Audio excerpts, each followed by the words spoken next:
PSBB itu di Jakarta belum dicabut dan baru masuk fase transisi pertama dan itu pun Mhm. tidak bisa pindah ke transisi kedua.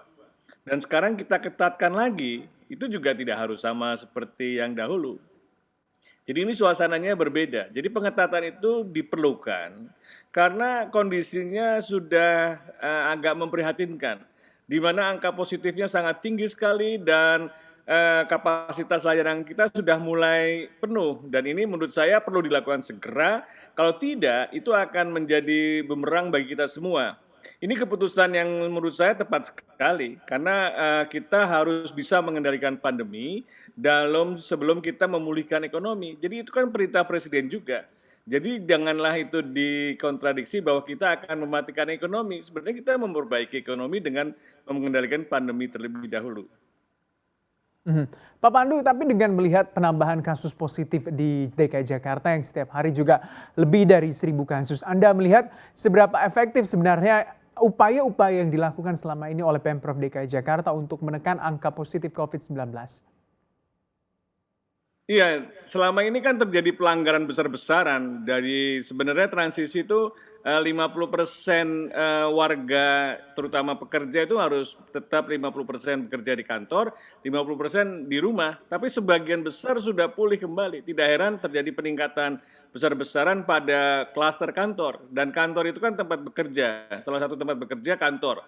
Dan kemudian terjadi peningkatan pada klaster rumah tangga karena pegawai yang bekerja itu kemudian kembali ke rumah, tapi kemudian sudah ada yang juga terkonfirmasi, tetapi isolasinya isolasi mandiri. Jadi memang sulit sekali mengendalikan pandemi di Jakarta karena aktivitasnya tidak bisa ditekan dengan baik dan banyak pihak yang terutama pelaku-pelaku bisnis yang tidak mematuhi. Mereka lupa bahwa pandemi ini adalah masih belum selesai. Mereka harus patuh dan ini kan wake up call bagi kita semua.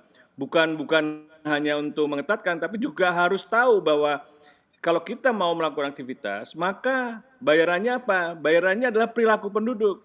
Perilaku penduduknya apa? 3M tadi. Jadi diharapkan semua orang yang melakukan aktivitas sosial ekonomi di Jakarta itu betul-betul mematuhi untuk memakai masker, menjaga jarak, dan mencuci tangan. Dan ini yang belum dilakukan dengan baik di Jakarta. Tidak heran penularannya sangat tinggi sekali. Mhm. Berapa persen Anda melihat sebenarnya warga, khususnya DKI Jakarta atau mungkin yang beraktivitas di DKI Jakarta, belum mematuhi protokol kesehatan sehingga angka positif COVID-19 setiap harinya juga makin terus meningkat di DKI Jakarta? Saya kira nggak sampai 50%, ya kan? Padahal persyaratan untuk bisa menekan penularan adalah lebih dari 85% penduduk tuh harus menggunakan masker. Itu sudah dihitung bagaimana cara untuk bisa memberikan dampak penularan. Dan ini yang menjadikan kendala luar biasa. Dan peningkatan kasus itu bukan hanya dari itu, juga kita melihat bahwa penduduk yang juga berasal dari daerah penyangga. Daerah penyangga Mhm. kan seperti Bogor, Depok, Tangerang, dan Bekasi.